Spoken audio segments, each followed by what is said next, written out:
Welcome back to Real Talk Twin Cities. I'm Eric the Lone Guy, Bell Mortgage, along with Cheryl Kempenick, Coldwell Banker Burnett. We are your friends in all things real estate, giving you local expert advice. RealTalkTwinCities.com. You can get a hold of us, ask the expert, get in touch with any of our premier partners like Elise. Hi, Elise. Hi. She's with Azure Wealth Management, and coming up after we talk about the miracle of Minneapolis, she's going to be sharing with how to build and maintain a financial legacy. So the miracle of Minneapolis, what are we talking about? Well, part of the American dream, which has not quite been completely shattered, but certainly tattered somewhat as the millennial generation has come to understand. And that is that living affordably and trying to climb higher than your parents did were once considered complementary ambitions. Today, young Americans have to choose between one or the other. They can either settle for an affordable home, but maybe a stagnant, far-flung metro, or live in an economically vibrant city, but the housing prices eat much of your paychecks. So recently there was a couple of studies done. In 2014, economists at Harvard and Berkeley published a landmark study examining which cities have the highest intergenerational mobility. That is, the best odds that a child born into a low-income household will move up into the middle class or beyond. Among the large cities that topped the list were San Jose, Los Angeles, San Diego, New York City, and San Francisco, meaning that would be the most impossible cities to attain those dreams. On the other hand, only 3 large metros where at least half the homes were within reach for young middle-class families to finish in the top 10 of the Harvard-Berkeley Mobility Study, and that were Salt Lake City, Pittsburgh, and Minneapolis. And so what that means is that you are still able to have the American dream, as it were, able to move up and not have to live really far away or make some big concession.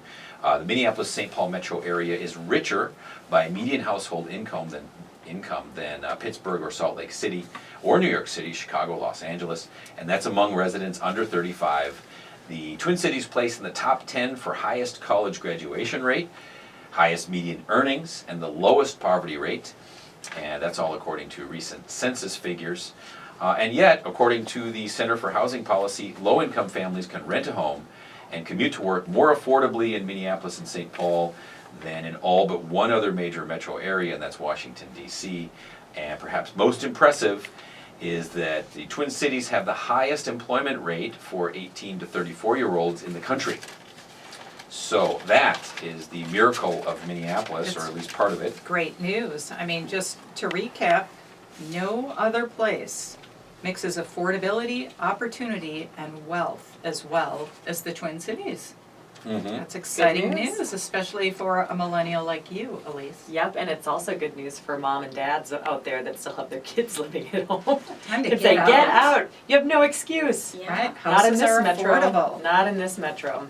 Mm-hmm. One reason for that, they say, is that Minneapolis doesn't benefit from a proximity to other rich cities and their intermingling of commerce. In other words, it's so far from other major metros that it's a magnet for regional talent. So you're saying we're in the middle of nowhere? Yeah, and there's basically nothing between us and Seattle. So we've historically had all of these smaller cities, Iowa and Nebraska, the Dakotas, that are our satellites, and so we're more of a hub. We have major sports teams, a bigger market. Excellent art. We have a sector. magnetic Right. quality, Right. right? Yeah. So we attract talent. Also, go ahead. Yeah. And the fact that we have 19 Fortune 500 companies right here in our metro, like Target, United Health, General Mills, and the diversity of the different industries. That's why I think our housing and job market is so healthy. Mm-hmm. Yeah. Mm-hmm. Right, yeah. I thought another interesting point too is that we have the second lowest outflow. So it's not easy to get people to come to the Twin Cities from the warmer parts of the country, but once they get here, it's impossible to get them to leave. So basically, come to Minneapolis, die in Minneapolis, right? Yeah, that's a good way. That's a good transition to. Good. It's a little morbid, I think. Yeah, people come here to, Well, live really it's well and then just die. Because you love it so much, you never want to leave. Hmm. So how did, I'm sorry, go ahead. Because you're not staying for the winters. No, that's true. No. And I think, and this is just a personal opinion, but I think it's kind of good we have bad winters, because otherwise there'd be too many people here. It keeps the riffraff out, is Oh, what it I've does. always said. Well- Right, it's too cold to sleep on Makes the us park hardy. bench. Right. Yep. Yeah. Right. Wow, we're going south fast. I would say the cold weather applies to all demographics and socioeconomic strata. Okay, You Erin, know. it was even too cold for you To to bike. finish the bike Right. race, Yep. so Right. give See? me some slack You here. know, anyway, yeah, okay. So, had I known, I would have stayed in Iowa. Iowa is south, but Right, a little bit warmer. So, when one reason for this success. You know who's in Iowa? I don't know, Fred Hoiberg, The Bachelor. The Bachelor. Oh, the show you watch? Oh, Cheryl. My favorite show, All right. Monday nights. We're pushing Excel, not Excel, yeah, Excel, Wow, CBS Bachelor. or whatever. So, ABC. part of the reason for this miracle, the miracle of Minneapolis, is tax policy. And that, in the 60s, local districts and towns of the Twin Cities offered competing tax breaks to lure new businesses, diminishing their revenues and depleting social services in an effort to steal jobs from elsewhere. And it's worked. Also, there's a little bit more distribution, sort of the tax the wealthy, just help the poor kind of idea. But it's worked. So we're a liberal city. We are a liberal city by and large, and it's worked. I think somewhat because of the scale, right? We're not as hard to manage as New York or L.A. And our taxes are much lower than New York and LA. Right, we're still in the top 10% in the nation. Right. But But we're, property taxes oh, I are see, right. I substantially thought you lower. meant- Yeah, that's true. That's true. So the disparities between rich and poor here aren't as dramatic. Right. So that leads to a good quality of life. So that is the miracle of Minneapolis, which, it just means that we live in a good place. It's a good market, and if you're buying, it's a good place to buy. You've got all of these aspects that we just mentioned lead to stability. And stability is good, if you're buying an asset, a real estate asset, your value depends on the health and wealth of the surrounding community. So it just speaks to the viability of real estate as an investment in this area.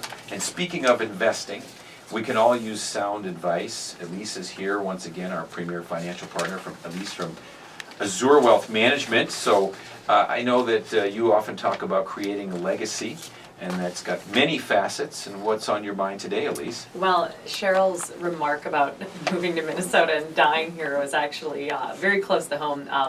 Some of you may have noticed that I was not present last week, and that's because we lost my grandfather early last week. And so, it's interesting in my line of work, I spend every day trying to get my clients to plan for these events, and I've dealt with so many estate transfers on the receiving end.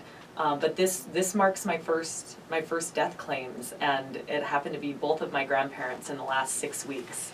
That's And amazing. I'm so Wow. sorry for you. Yeah, it's been rough, but they're in a better place, and they're together, so that's always good. But I've been the one granddaughter working with my family to sift through everything, and I also had done all the planning, and so there are a few big lessons that I feel like I've learned from this experience that I wanted to share with all of our listeners today. And the first of which is, no matter how much planning you do ahead of time, obviously nothing's going to prepare you for the moment when you lose your spouse or your family member, your children, or whoever it is. And people tend to forget why certain pieces of an estate plan are put in place when the emotions are kind of ruling. And so it's good to be as clear and concise as possible with what your wishes are, because people are going to forget. And I've had some of these conversations with my family a matter of months ago, and people couldn't remember who owned the house, or why did we do this, or why was that put in place. And everybody's got their own individual concerns, and things can get really heated and feelings can be hurt. But yeah, people forget, and so have one point person. That's a big, one of my biggest recommendations. Have one point person that's gathering the data, that's relaying the information, because when we've got too many cooks in the kitchen, and this didn't necessarily happen with my family, but it does happen, when everybody has that guy that can help. Oh, well, we, had another attorney in the family, or I have a realtor that can sell the house, or, oh, well, I've got an accountant. Plan ahead of time so that you have one point person, you have one attorney, and then go from there. Great Sounds advice. good, sound advice. And we'll have more of creating your financial legacy with Elisa of Azure Wealth Management. We come back in the next segment. So stick around for that. A mortgage checkup, we'll talk about that a little bit. Have a few featured listings from Cheryl when we come back on AM 1280 The Patriot, realtalktwincities.com.